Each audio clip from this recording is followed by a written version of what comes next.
You're now locked in to HBCU Pulse. We are the #1 outlet for HBCU life, talking about everything that's important to our culture, from on-campus issues to politics and what's trending on the yard. We always keep that same energy. Don't touch that dial. You're listening to HBCU Pulse Radio.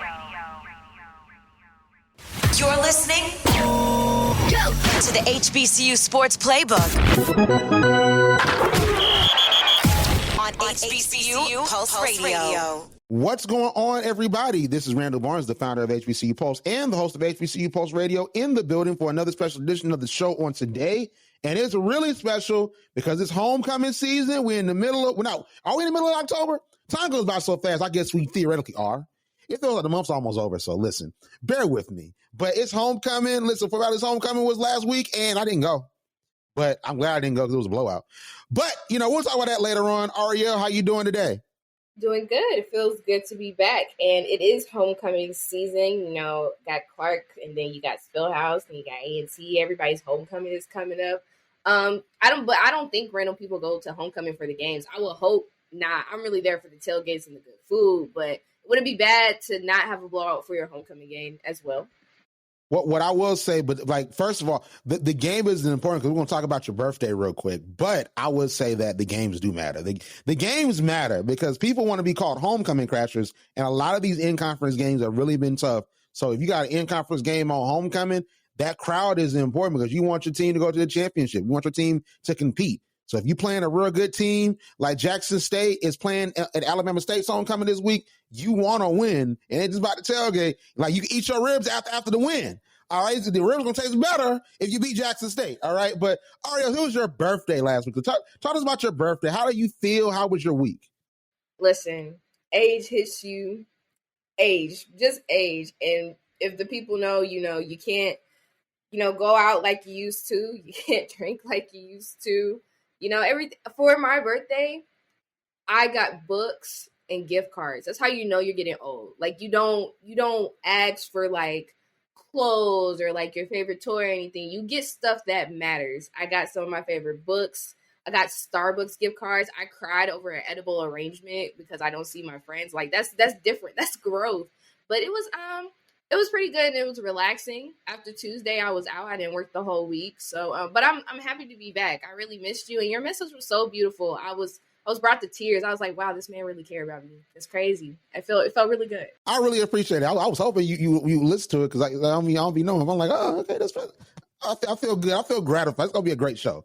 All right, so let's get back into homecoming because Arielle brought up a great point about homecoming. So let's list off all the homecomings really quickly. So we have this list courtesy of HBCU Pulse. Make sure to follow us on Instagram. We posted it a couple weeks ago so everybody can know when the homecomings are. So this past week we had Alabama A&M, Bowie, Fort Valley, Lincoln University of Missouri, and Winston-Salem. They all had their homecoming, but Winston had to cancel their homecoming football game and also the Friday activities because of Hurricane Ian. October the 8th, so this weekend, Alabama State. We have Central State, Fayetteville State, Lane College, Lincoln University of Pennsylvania, Morgan State, Morris Brown, Savannah State, Tennessee State, University of Arkansas, Pine Bluff, Virginia State. So the 15th, we have Albany State, Clark Atlanta, Elizabeth City, Kentucky State, Livingstone, Miles College, Norfolk State, and South Carolina State. The 22nd, homecoming, you have Alcorn State, Allen University, Hampton University, Howard, Jackson State, Johnson C. Smith, Mississippi Valley, Langston University, Morehouse College, Shaw University, and Southern University. Then on the 29th, of course, A&T, North Carolina A&T.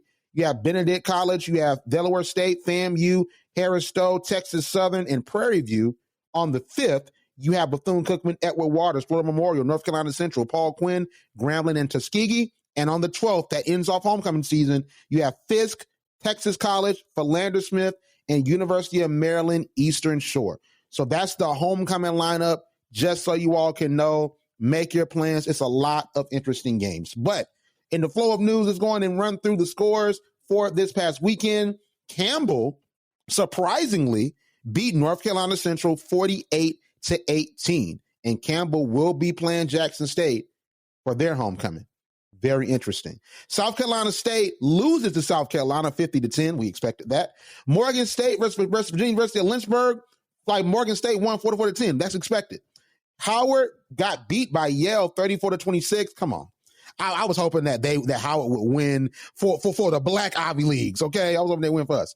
All right, so Norfolk versus Sacred Heart. Sacred Heart won. Norfolk is winless right now. They play their first in-conference game against Morgan State. Robert Morris lost to Delaware State. Great win for Delaware.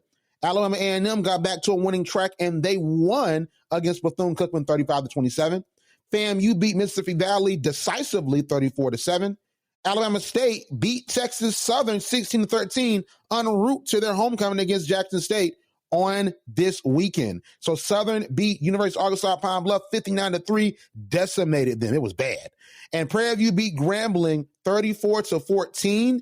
And that like I'm telling you, Prairie View looks like they're trying to make it out the SWAC West. But we'll talk about more about that at a later date. So let's talk about Division II, because Lane College beat Tennessee State 28-27. Now, on my board, I got a lot of drops and different stuff like that. You've heard them. I used to have a horn. When we used to do the shows already, I used to have a horn and hand clapping. I would play both of that if I had them on the board. But Lane beat Tennessee State. As a D2 football fan, I am excited. But Ari, I got to get your reaction to it. Tennessee State's 0-4. How are you feeling about Tennessee State right now? When you told me this, when we first came back and we had our meeting, I couldn't believe it. Like, as you were talking, as we were discussing having our meeting, I was looking it up. And this is not the start that Eddie George wants. We're thinking, and I think Coach Prime, of course, he started a trend of NFL players coming back and being coaches in HBCUs. And we all thought this was a good thing. And obviously, Tennessee State, they thought it was a good thing too. But being beat by a D2 team this close shows, we had the conversation about 2 weeks ago, that D2 has more competition, has better players right now, and is able to beat these D1 schools than what we're thinking. And now Tennessee State is 0-4. You're looking at a coach that wanted to sign a major deal that was across the Tennessean, one of the newspapers in Tennessee, across the state, that you want to play North Dakota State, which A&T went against and got dominated, like superb beatdown. You want to make those deals. You want to get your players more opportunities. You want them to see and kind of be what Coach Prime is trying to get Jackson State, for them to have better competition, more opportunities, more airtime. But you're 0-4 coming into this season. That is going to be hard to turn around, or even hard for them to keep you, because this is not the progress. This isn't what they were expecting. And if you did have that board, literally congrats to Lane, because this is the upset, and more of an upset on Eddie George's part, but the upset of the season. Like, they deserve this win hands down. So last year, Tennessee State was 5-6. They were 3-3 in conference. They were 3-1 at home. They struggled on the road last year. So, it was an improvement over what we've seen from Tennessee State in recent years, because Tennessee State actually in the OVC, the Ohio Valley Conference, they made the playoffs one year, and it recently. I think A&T played Tennessee State in the playoff game, because, A&T at that time was in the MEAC and Tennessee State was in the OVC, and they, did well in the OVC. So, for me, I think that oftentimes we look to find the problem and not the solution. I don't think the solution is firing Eddie George, because you need to give a coach 3 to 4 seasons, especially if Eddie George is going to stay there, which he losing. He ain't going nowhere. I mean, like with Deion Sanders, you like Coach Prime is like, he might leave. He doing pretty good. He might leave. But Eddie George, he losing. Outside of playing the NFL, like high schools is like, sir, if you ain't winning at Tennessee State, what you going to do over here? You know what I'm saying? So you got Eddie George at the very least if you want him for the next 4 seasons. Now, if next year no wins are yielded, that's one thing. But I saw some games that Tennessee State could have won, and they just didn't. And even this game, I feel like this should have been a game that they won, but they almost lost in regulation. They kicked a field goal that made it go to overtime, and then Lane came out and got a touchdown in overtime, and they won. You know what I'm saying? So I don't think Eddie George should necessarily be fired, but I got to ask you this, Arielle. What's his next move? Like, do we make some changes on the offense? Is it the defense? Do you yell at the players and say, do better? Like, what do you do? Do you bring your Heisman to the next conversation where it's like, is this what y'all want to do? Do better. You know what I'm saying? Like, what do you do? I would have to say it's more of a recruitment problem. I don't think, like you said, you don't really, the solution is not to fire him. I don't believe that's something that's going to be beneficial to the team. And we've seen teams like outside of HBCUs, like Florida State, or you can actually look at Central, or you could look at Norfolk. When you have too many turnarounds on your coaching staff or different presidents and what's going on, it kind of disrupts the flow of trying to find a sense of efficiency or some type of normalcy. I believe it's a recruitment problem. And, not try to keep pointing back to Jackson State, but Jackson State knew what it had to do. Deion Sanders brought in his 2 sons. Then he brought in Travis Hunter. Now they're undefeated. They have a dominating offense and a dominating defense. So if Tennessee State still wants to compete and Eddie George wants to turn his career around and still be one of those great head coaches and be a great leader, which he is, I think he needs to recruit a little bit better, especially when it comes to the defensive side. I think that's what happened during this game. They just let their guard down. Too many misses, too many fumbles, no pressures, no rushes. They weren't attacking. They weren't as urgent, just like how Lane saw this. And when Lane saw that they could win against Tennessee State, they took it. And, overtime is overtime. It happens. But I think there needs to be a certain aggression. I think there needs to be activity in the recruitment off season. And even right now, just looking at what players we can bring in and build up our defense and make sure that we're not always having to look at overtime and we're not always having to come from behind and try to win a game that was so simple as this one. So, Arielle, here's my question to you. So, I personally don't think that they should fire head coach Eddie George. I don't think that. However, what does it say about NFL coaches that go to coach at HBCUs? Because we've had NFL guys before.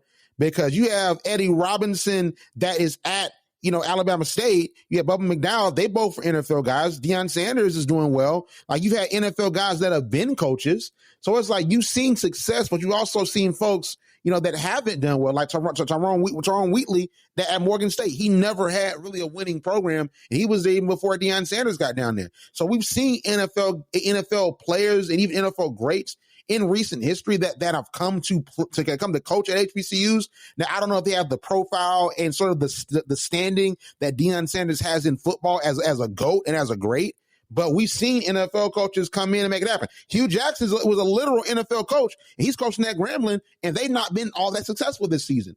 So do you think that NFL coaches coaching HBCUs, do you think that they're bringing anything to the sector? Or do you think that maybe we're not giving them a fair shake because they're professionals and we should give them a year or two and see where they are? I believe it's still a good thing. Do I believe HBCUs are pushing them to a higher standard just because they saw what Deion Sanders did? Of course, and I believe it's unfair. Deion Sanders is his own man. He has his own connections, and he knows how to handle them and how to use them.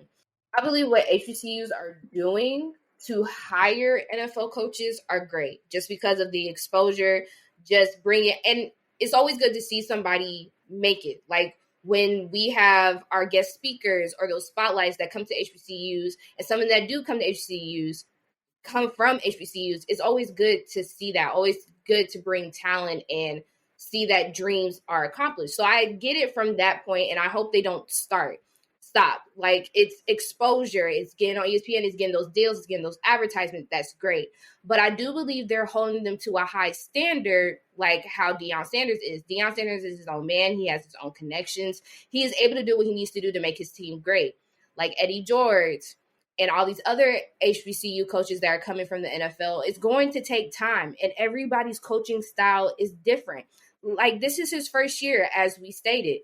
He needs to figure out how he works, how he coaches, who are the players that he has on his team, what they're good at and what they're not. It's okay to have a learning season. I hope they continue this. I hope they continue to see the benefits of this, but they need to make sure that the people they hire, they're not holding them to a high standard where it's like, well, if you're not producing like Jackson State is producing, I don't want you. You're not Jackson State. You don't have those resources. You don't have those type of abilities. So you need to make sure that the team that you're working with and the team that you want aligns with the coach that you're hiring and aligns with the standards that are fair to him. Because maybe next year they could turn around and have a 4-0 start. You never know. You just have to give them time and a pace to make sure that they're able to grow and that you're just not breathing down their neck like, well, if you don't turn around and make us look like Jackson State, then we don't want you anymore. Even though Jackson State is on a pillar, they shouldn't be the standard. They should just be a guiding mark as to this is where we want players and we want HBCU football programs to be. We don't want you to be like Coach Prime and his team. We just want you to be good. We want you to be successful. And we want to provide those opportunities to the students that are transferring to us instead of those Power 5 schools or the SEC or ACC. We want HBCUs to expand. It should be more about HBCUs than it is about coaching and trying to bring in prominent coaches. It should be how your team will look in the future years and not, well, if this isn't working, then we have to throw it all away. I think that's a bad habit that HBCUs have. If something isn't working that we wanted that's really popular, then we just exclude it altogether. I think they need to work with him. I think they need to figure out a game plan. And like I said, you never know. They could turn it around and we can see a totally different team than what we're seeing this year. I feel it 100%. I definitely feel it. So we'll see what happens with Tennessee State moving forward. I hope that they do not fire Eddie George. I think that he needs time to build a team. And let me tell you this, Arielle. So let me tell you what happened to me. So I play NCAA football 13 because they don't have, a new NCAA football game that's coming out next year. So I've been playing it ever since March. And I decided I was winning with my Georgia Tech dynasty. So I decided I wanted to rebuild a team. So I chose Marshall. And I chose Marshall, and we lost like so many games. And I'm recruiting 4 stars and 3 stars. We got to get the front line together. I'm getting some receivers that can make plays. I even got a new quarterback coming in. Tell me why they fired me after one season. So I sympathize with Eddie George, okay? Because Marshall fired me in the video game. So, Eddie George, I sympathize with you. Don't let Tennessee State push you out, all right? Let them know, listen, it's handled. Just know I got some boys coming, and we're going to be good next year, all right? Because, listen, folks be ready to go off with your head. You know what I'm saying? After one season, we just a 5-6 last year. Give us some time, all right? I feel you, Eddie George. From coach to coach, I feel you, okay? So let's talk about some more D2 matchups. So Fayetteville State beat Chowan 13-10. That game had to get rescheduled due to Hurricane Ian. They played that game on Thursday. Fayetteville State, it looks like they're going to continue their dominance. They always met Bowie in the CIAA championship, and Bowie always eluded them. A couple weeks ago, my game of the week was Fayetteville State versus Virginia Union, and I predicted that Union would win. Although Fayetteville State started off 14-0 in that first quarter, and it seemed as if it was going to be Fayetteville State showing that they're still dominant. Jada Byers and the crew, they came back and won it. It was a really good game, maybe the CIAA game of the year. And I'm honestly thinking we're going to see that again because Fayetteville State and Virginia Union aren't in conference. So I don't think that Bowie is going to be as dominant moving forward into the rest of the season. So I think that game we saw a couple weeks ago is going to be what you see in November for the CIAA championship. So I want everybody to really pay attention to Fayetteville State and Virginia Union. I think that Fayetteville State and Union don't lose any other games moving forward, and they then meet in the championship. The only thing is that Union still has to play Bowie. That is the only thing, but we'll see what goes on and what really happens. So Johnson C. Smith beat Elizabeth City State 49-14. Shout out to Johnson C. Smith. So Virginia Union beat St. Augustine 69-0. I'm telling you, it's almost like Benedict in the SIAC. They just beat Fort Valley. We'll talk about that in a second. But Albany State, they're playing them on October the 15th. Whoever wins that game, and I'm even predicting that Albany State is going to most likely beat Fort Valley in the Fountain City Classic. I think that we have a great starting point, and I'm happy for Coach Gibbs, and I think he has a great offense. I think it's some changes that need to be made. I want to see a better passing game. I want to see a more efficient passing game because I think running is our strongest suit. And I understand you want to make people respect the run, but sometimes you just make plays. Because if we had people at Fort Valley that made plays, we could win. But we'll talk about that more in a second. But I think that Benedict and Virginia Union are in the same space because Fayetteville State has dominated. Same thing with Bowie. Fayetteville State dominated their division. Bowie has dominated their division, north and south, right? So the big thing now is that Virginia Union is trying to bust that up and say, hey, we're here now. So I'm telling you, it's going to get really interesting in the CIAA and Virginia Union. I'm not going to hold you. That's my team. I'm not going to lie. I'm on the bandwagon. All right. Listen, Jada Byers is my guy. Draft him now. All right. I need him to play Jackson State or something so Jada Byers can get drafted. Money game. All right. So let's talk about the SIAC real quick. So Albany State beat Miles College 20-3. That was a rematch of the past 2 SIAC championships. And man, like Albany is just starting to dominate the SIAC. If you look at history for the SIAC, the East has always run through either Albany or Fort Valley. We've always made, the championship. It's been either one of us, So at the end of the year, it always goes through either Albany or Fort Valley. Look at the past 22 years. Albany, Fort Valley, Albany, Fort Valley. The Fountain City Classic for the SIAC East is always the most important game because that determines who represents our division and also who normally wins in our conference. And then you have Albany that's gone to the playoffs before in recent years. Fort Valley made the playoffs, I believe, in the 2011 season. So, it all just really depends.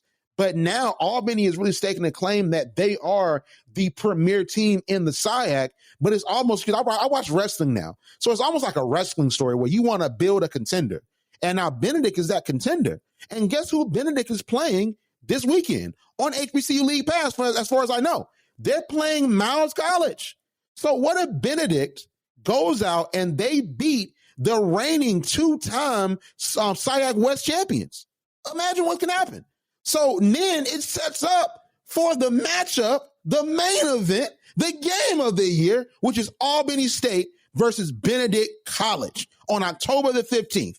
So, man, I'm telling you, like, Albany, like, I'm a Fort Valley alumni, and I know we got beef, we rivals. I saw someone say on Facebook, Arielle, I saw someone say that I'm so glad that Fort Valley got their class picnic over so we can have our homecoming. And I was like, why do y'all always come for us? We chilling. Like, they always come for us. And it's like, in my old days, Arielle, back in the day, okay, I would have some smoke. But now I'm HBCU Pulse, and we love Albany State. We love Fort Valley. We love everybody. You know what I'm saying? So I'm not gonna go back to my old ways because listen, we in business now. We making money, so I can't do that. But back in the day, I would have said something. But Albany, y'all good, because I'm not even gonna lie. Like, I need for Albany to sort of humble Benedict a little bit. I'm not gonna lie. They're gonna get mad at me. I love Benedict. I've done a lot of work at Benedict. But Benedict's, that Fort Valley game, let's talk about it. They said they homecoming crashers. They said, we are homecoming crashers. Don't schedule us for your homecoming. And they beat us 45-13. And Benedict dominated. The offense was clicking. Fort Valley just did not have an answer for number one, Benedict's run game. Phoenix, their quarterback, and also the running backs, like, they were just running through Fort Valley just like how they did against Savannah State a couple weeks ago. And guess what? Benedict's playing Albany for their homecoming. But listen, Albany has been a great program for the past 10 years, and for the past 22 years, Albany has really been the standard in the East. Benedict, don't go there thinking it's sweet, because they got the front line play is going to be pivotal. But I just, I'm not mad at Fort Valley because it happens. Like, we're 4-1. That is the best record that we've had in years. We're 4-1. Like, we didn't go into a game 4-0 since 2005, 2006. So I think that you have to make improvements in your organization. Everything in business, in sports, even in relationships, everything doesn't happen in a day. And I think we want instant gratification. We want people to immediately come in and be Deion Sanders. Deion Sanders is the blueprint, but at the same time, he's the exception, not the rule. So you have to build out programs. And I'm proud of Fort Valley. Just because we lost, I ain't worried about it, because I think we're still in contention. And we'll talk more about that, about the divisions in a second. But going back to the CIAA, Bowie destroyed Livingstone. So they said, listen, we're still here, Virginia Union. We'll see y'all in about a couple weeks.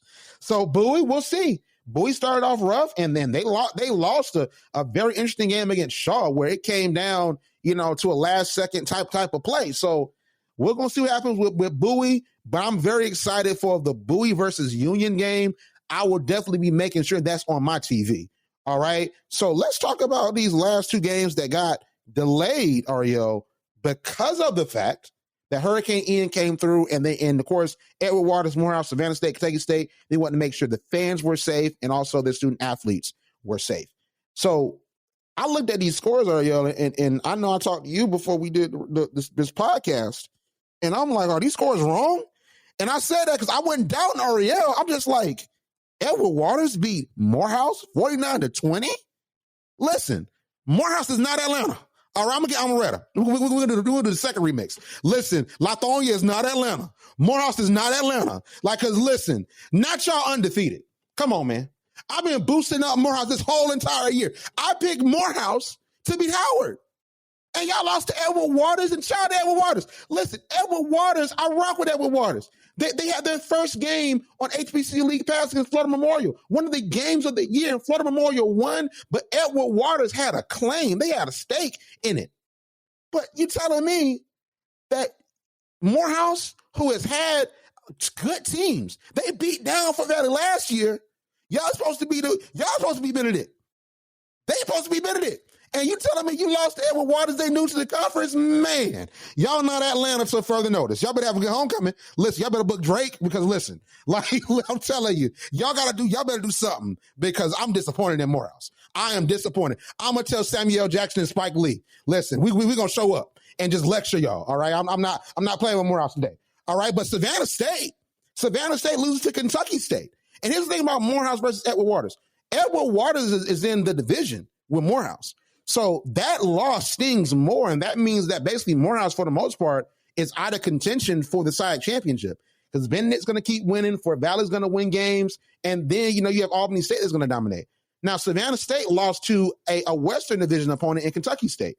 Now, that's still surprising. They lost 28-13. Savannah State just came back from D1 in 2019.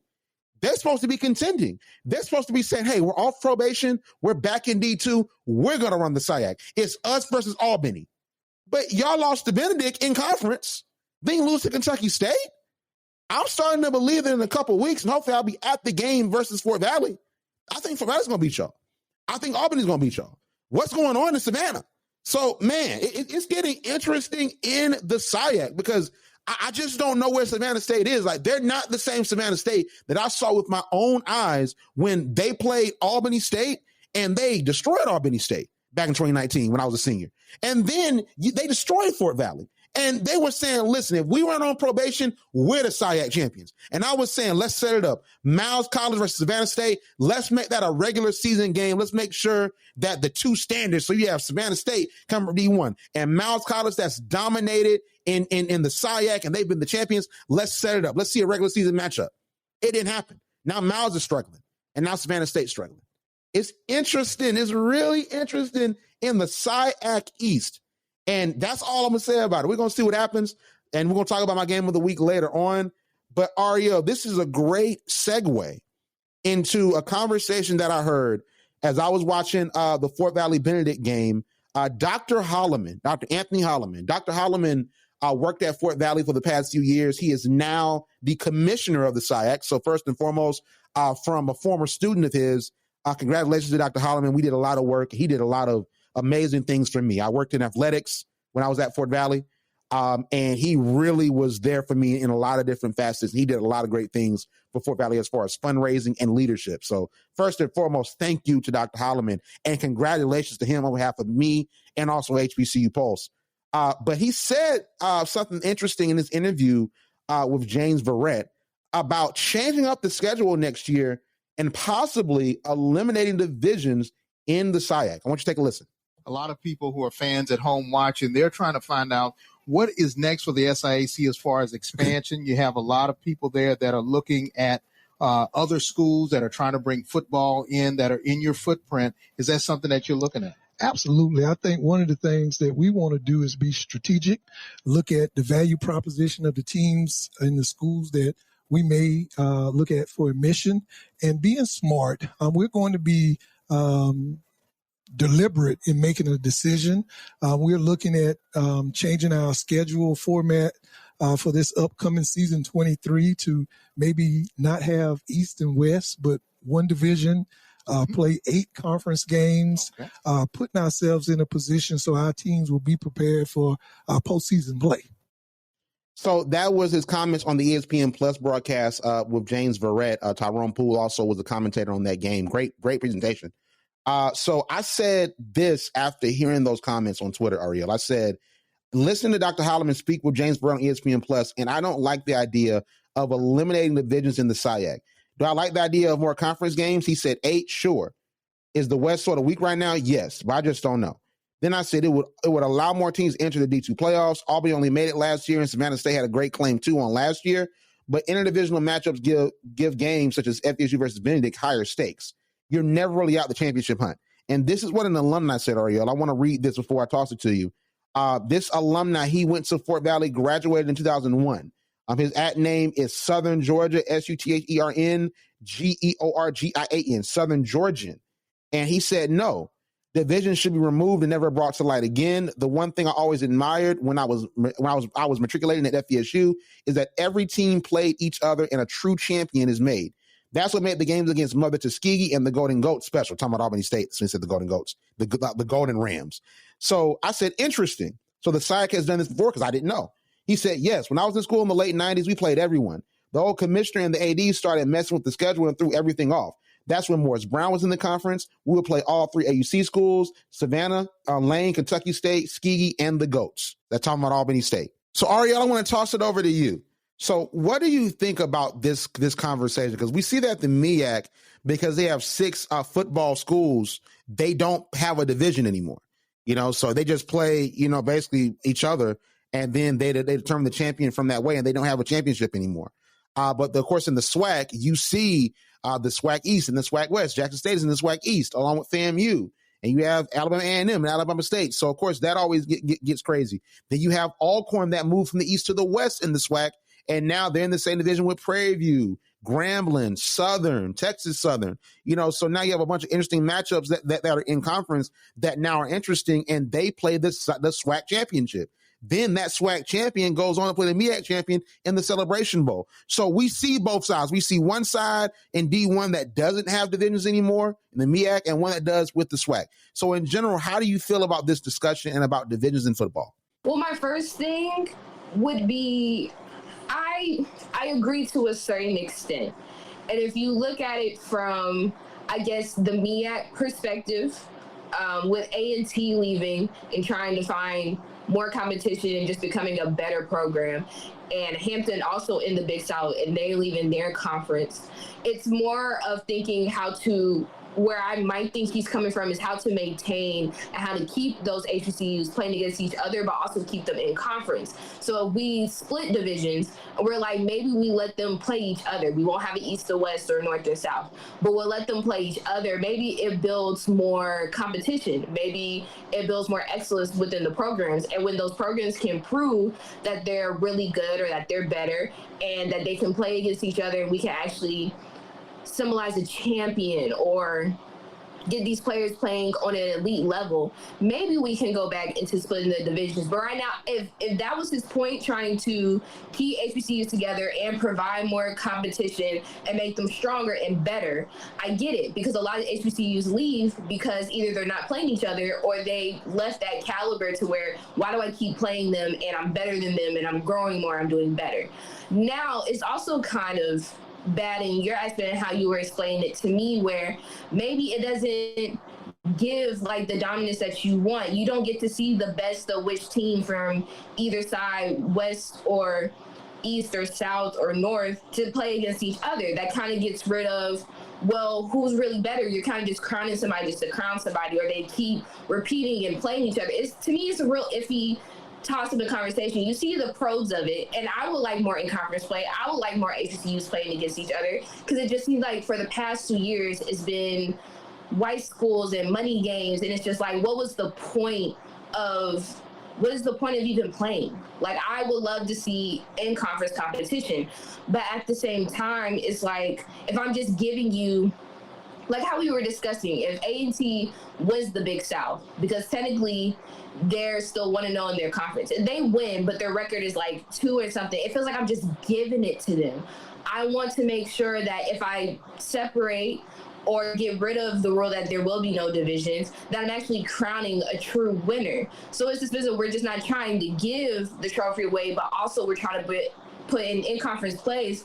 And like the tweet said, it may have worked and it may have been good, but for you and maybe some people, and now that I'm kind of thinking about it, I don't know if this is the best thing if it means that we're just crowning a champion just to crown a champion. I don't know if that's going to do anything for the coaches, for players, or even establishing that HBCU players can play at an elite level. That's just where I'm kind of at with it right now. I totally understand that. And that's just, I'm open for change.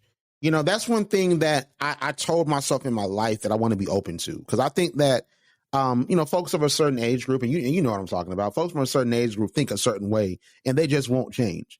there's a lot of things in the world and in our environment that changes. And we have to be apt for those changes. So I don't want to be someone that negates change. I want to speak my mind and get more information and then say what I say, but I don't want to be resistant to change. However, my problem that we land on is this. If it ain't broke, don't fix it. That's my thing. And I don't think it's broken. The Fort Valley Benedict game was everyone's game of the week. And this because this was a divisional game. Both teams were undefeated. And this essentially sort of weeds out, hey, are you making this the SIAC championship? Or do you have a chance to make it? Are you going to contend against Albany? Like, you've beaten Savannah State, now you've beaten Fort Valley. Now that Albany game means a lot because you're playing them on their homecoming in Albany. So now what are you going to do? You know, so that's how I look at it, is that the division made it more competitive. And as you know, Arielle, I'm an NBA guy. Like, I honestly feel as if I have some type of stake in the NBA. If I can buy stock in the NBA, I might do that because I love the NBA. And I feel like, hey, our players, our team, our league, I feel like I'm a player. I feel like LeBron passing the ball to me in the corner. You know what I'm saying? So, like, for me, what we always say in basketball and in the NBA is that, man, the regular season is trash because they're not trying. There's no rivalries for real. You got Lakers and Celtics, but there's no rivalries for real. Like, Christmas Day at points has been boring, and that's the marquee day for the NBA because they're not playing well enough. They're not playing hard. Guys are sitting out. Guys are getting injured. So we look at the NFL and we say, wow, the Falcons versus the Saints, that's an important matchup because it's a rivalry matchup. You know, man, you have the Chiefs versus the Steelers. You have the Browns versus the Ravens, or the Browns versus the Bengals. Like, those are matchups that you want to see, and they're pertinent because they're rivalry matchups, so they have stakes. And then every game matters, especially in the division, because in the West, in AFC West, you have Russell Wilson, you have Patrick Mahomes, you have Derek Carr, who I know if you listen to the NFL stuff, you're not a big fan of Derek Carr, but they've been doing pretty good. So it's like, who's the odd person out? Like, who is not going to make the playoffs in a stacked division? Because one person's not going to make it. Is it Mahomes? Is it Herbert with the Chargers? Is it Derek Carr? Is it Russell Wilson? Because it's in division. And now with those divisional matchups, look at the divisional round.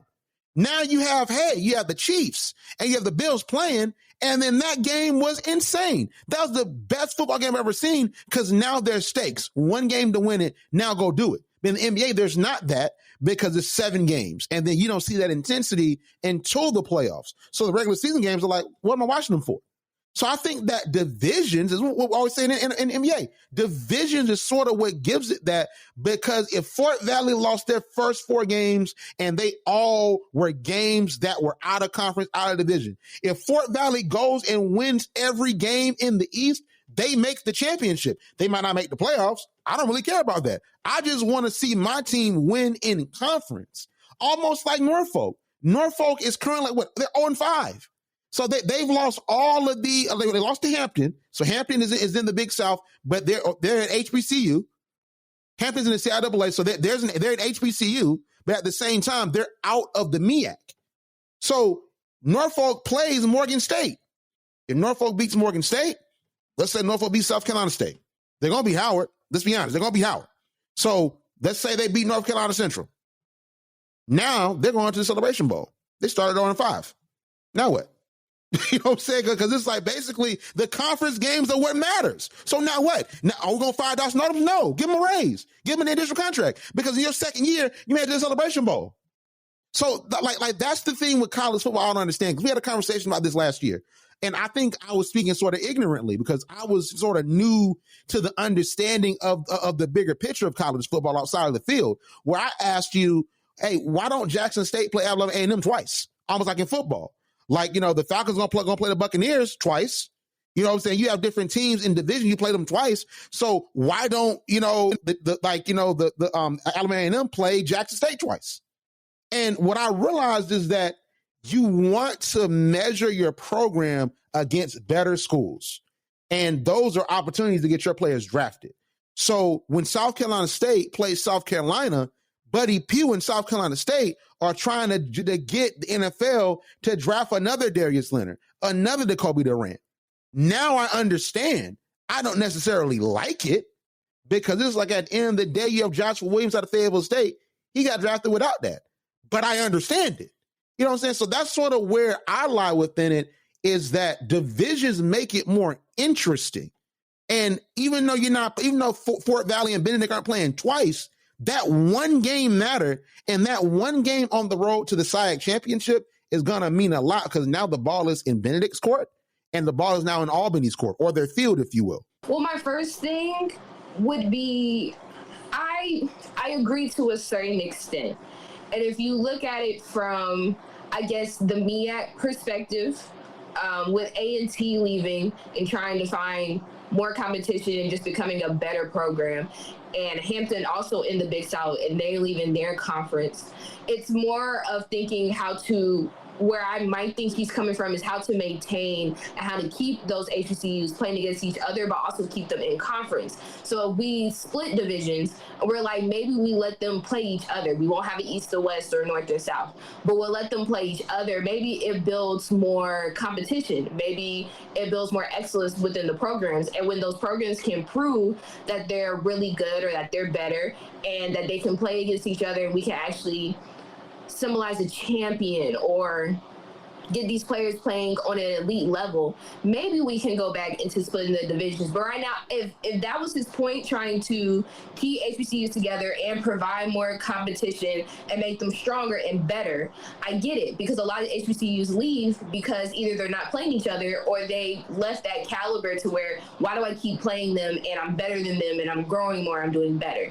Now, it's also kind of bad in your aspect and how you were explaining it to me, where maybe it doesn't give like the dominance that you want. You don't get to see the best of which team from either side, west or east or south or north, to play against each other. That kind of gets rid of, well, who's really better? You're kind of just crowning somebody just to crown somebody, or they keep repeating and playing each other. To me, it's a real iffy toss of the conversation. You see the pros of it, and I would like more in-conference play. I would like more HBCUs playing against each other, because it just seems like for the past 2 years, it's been white schools and money games, and it's just like, what is the point of even playing? Like, I would love to see in-conference competition, but at the same time, it's like, if I'm just giving you, like how we were discussing, if A&T wins the Big South, because technically they're still 1-0 in their conference, and they win, but their record is like 2 or something, it feels like I'm just giving it to them. I want to make sure that if I separate or get rid of the rule that there will be no divisions, that I'm actually crowning a true winner. So it's this business, we're just not trying to give the trophy away, but also we're trying to put in conference plays.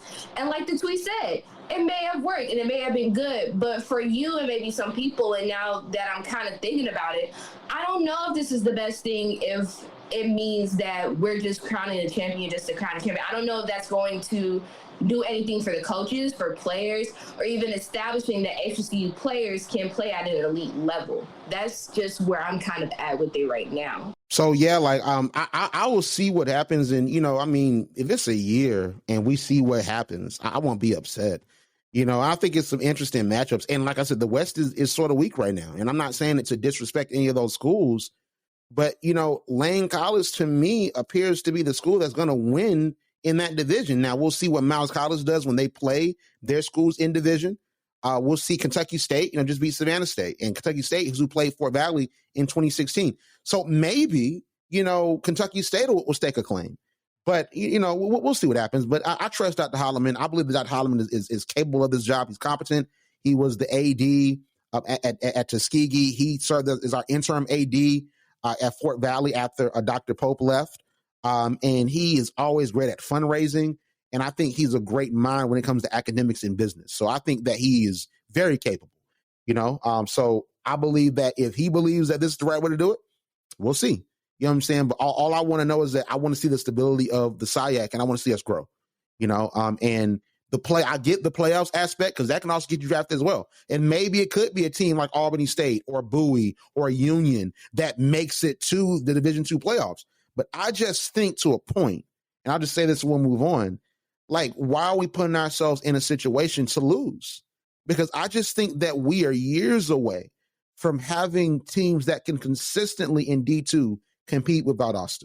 I think that at the very least for the FCS with the SWAC and MEAC teams, I think that we'll see what Deion Sanders does, Coach Prime, and also we'll see what maybe Eddie Robinson at Alabama State, but McDowell at Prairie View, you know what I'm saying, like Coach Dooley at Southern. We'll see what they do, and even Hugh Jackson. We'll see what they do and who they recruit. But I think we're at the very least a couple of years away or a few years away, maybe 2 to 5 years, depending on how things go, from us truly being able to compete with North Dakota State if they stay at their apex. You know, the bigger FCS programs. I think we're like, you know, we're almost there because we have the talent, but I think the coaching and also, you know, the guys on the front, you know what I'm saying, offense and defense, the trench play, that has to improve. You know, but I just feel like what's most important is those in-conference games. Because, yeah, you're playing for rivalries, yeah, XYZ, but it's in conference. So in-conference games make money, and then if you're winning championships, you can say, well, we won this championship. And then now with some of these deals, I know these deals are bad, and, you know, a lot of folks talk about it on that are with the Urban Edge team, and I agree with them off script, you know, has brought it up, and I've heard other people brought it up, that these deals are bad, and they are. They're bad for the HBCUs, but at the same time, I mean, it is a level of, hey, this was on ESPN. This is on HBCU Go. This is on League Pass. So now the issue that we confronted back when I first started in 2015 is that those games aren't being streamed. Now they are. So now I'm like, you know what I'm saying? So like you have these options to stream it. So now scouts can watch the game. We can send high quality tape over. You know what I'm saying? That's not done on iPhone cameras.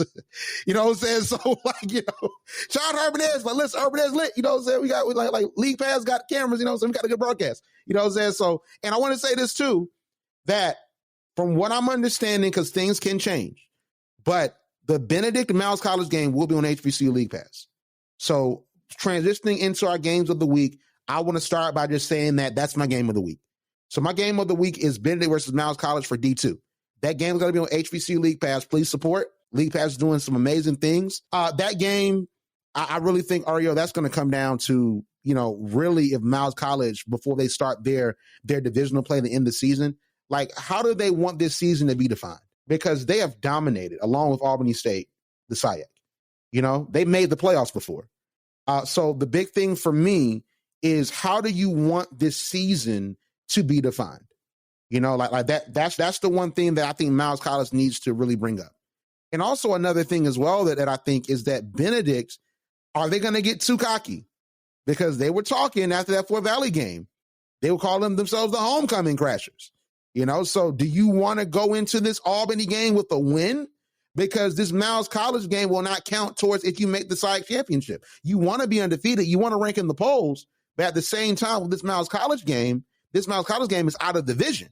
So now the next game you play is against Albany State. So if you beat Morehouse College, they beat Morehouse College, now you're going in with some level of momentum. You get a chance to knock off the champs. You know, so that's one game I'm definitely looking forward to as far as, hey, interdivisional and if this works out.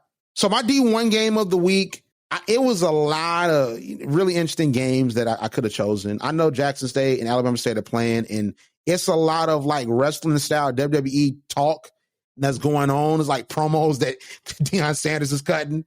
So I am sort of excited for that game. Can also, let's not forget that Alabama State did, you know, when they beat Jackson State in 2021, they had on the board Deion Sanders with Jerry Curl, and they were playing Must Be the Money. Like, it was so petty. It was so petty. Deion Sanders didn't like that. So I think Deion Sanders in the back of his mind is like, oh, you got us for homecoming? Bet. I got you. Because at that press conference, he wasn't laughing. He was like, I just don't feel like there's a place for that. You know what I'm saying? He literally said that. So it's like, I feel like Deion Sanders, he's the type of person that don't forget. Just like how he didn't forget what Cardinal Manning said about the scooter thing. And when they beat down Alabama A&M for their homecoming, he dropped that little kid scooter on the field and then said he said it's not no fun when Rabbit got the gun.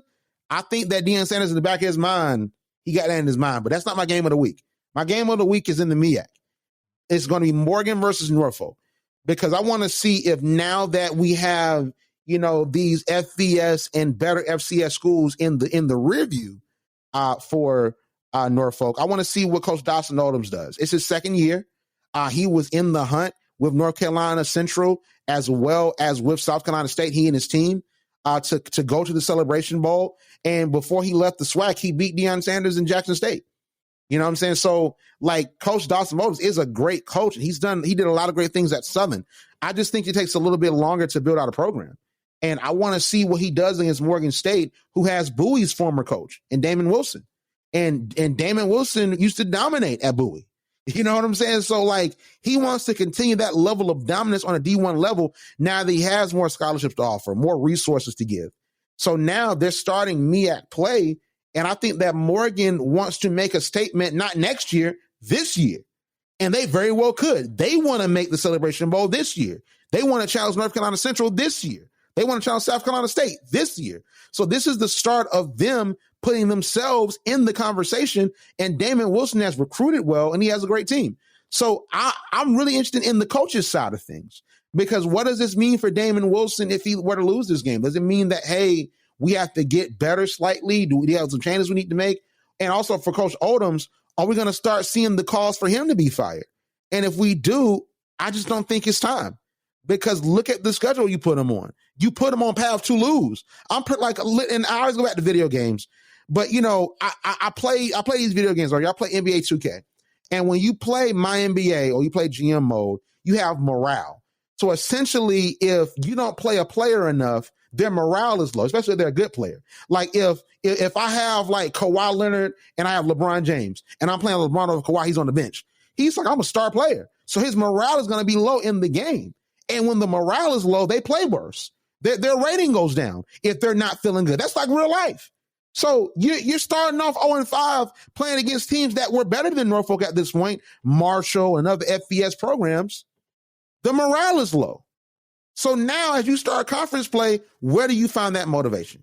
So overall, I mean, I'm really looking at that game because I think it's going to tell us a lot about what's to come. So Arielle, what's your game of the week? You know, and like you said, there was a lot of good games, because on here I have an honorable mention of Tennessee State and Bethune-Cookman. I think that will possibly be their first win. Bethune-Cookman hasn't been good at all this season. That offensive line is just terrible. It's absolutely trash. After watching that South Carolina State game, I absolutely know this should be their first win.